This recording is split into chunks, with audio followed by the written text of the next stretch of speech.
ओम नमो भगवते वासुदेवाय।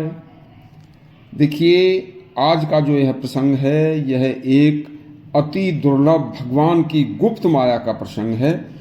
देखना, जरूर सुनना। जब ब्रह्मा जी अपने जैसे अनेक ब्रह्माओं को देखकर भ्रम में पड़ गए थे। सुनिए, भगवान की माया अति विचित्र है। संसार में इसे कोई नहीं जान पाया। स्वयं देवता भी जगत पिता की माया से अनभिज्ञ हैं। यह प्रसंग भगवान की उसी माया के ऊपर है। अति विचित्र माया के इस प्रसंग को जरूर सुनना। भगवान श्री कृष्ण ने द्वारिका नगरी को बसाकर द्वारिका में ही प्रवास शुरू कर दिया था। तब एक दिन स्वयं ब्रह्मा जी को स्वर्ग के समान बनाई गई द्वारिका नगरी को देखने की और भगवान श्री कृष्ण के दर्शन की इच्छा जागृत हुई। तो ब्रह्मा जी द्वारिका में अपना गुप्त रूप, सूक्ष्म रूप धर के द्वारिका नगरी में आए। तो उस समय भगवान श्री कृष्ण एक सभागार में अनेक ब्रह्मांडों के अनेक ब्रह्माओं की सभा कर रहे थे।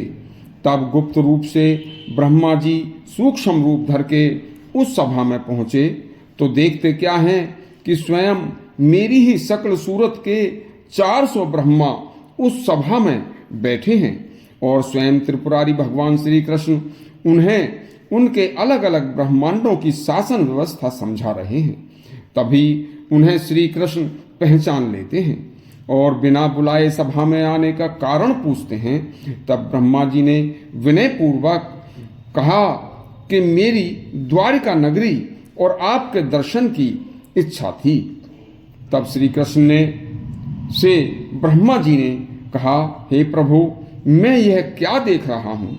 यह कोई स्वप्न है या साक्षात है? भगवान, मेरा यह भ्रम दूर करने की कृपा करें। तब श्री कृष्ण बोले, ब्रह्मा जी, जिस ब्रह्मांड के आप मालिक हैं, ऐसे हर ब्रह्मांड का एक एक अलग सूर्य है, चंद्रमा है और अलग ही उसका पूरा सौरमंडल है। उस सौरमंडल में अनेक पृथ्वियां हैं और उस पृथ्वी पर अनेक समुद्र और अनेक पर्वत हैं। देखिए, जहां तक सूर्य की किरणें जाती हैं वहां तक एक सौरमंडल कहलाता है और उसी का एक ब्रह्मांड होता है।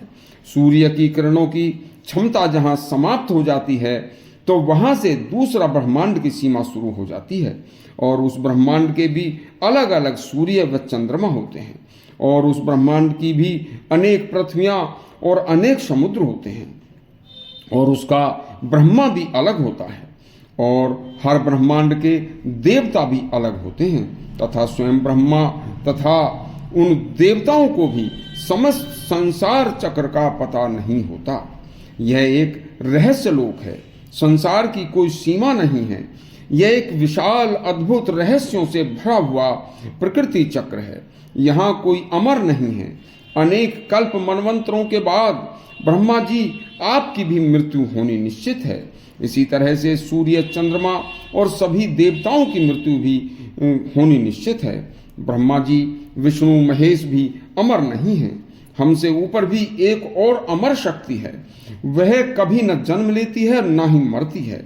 मैं भी स्वयं समय समय पर पृथ्वी व समस्त सृष्टि के उद्धार के लिए मरता और जन्म लेता रहता हूँ। संसार में कोई भी ऋषि मुनि, तपस्वी, ब्राह्मण व कोई भी योगी इस संसार चक्र को नहीं जान पाया है और न ही जान पाएगा। हे ब्रह्मा जी, जो कुछ आज आपने देखा और मैंने आपको बताया है, इससे पहले इस राज को आज तक किसी ने न सुना है और न यह अति दुर्लभ प्रसंग है। अति दुर्लभ बातें न किसी ने किसी को बताई हैं। इसे आप अपने हृदय में रखकर सृष्टि की रक्षा करो। जिस सृष्टि ब्रह्मांड को आप देख रहे हैं, आप पर उसकी पूर्ण जिम्मेवारी है। इस समस्त त्रिलोकी का मूल सूर्य है और देखिए, देवता, असुर व मनुष्य, संपूर्ण जगत इसी से उत्पन्न है।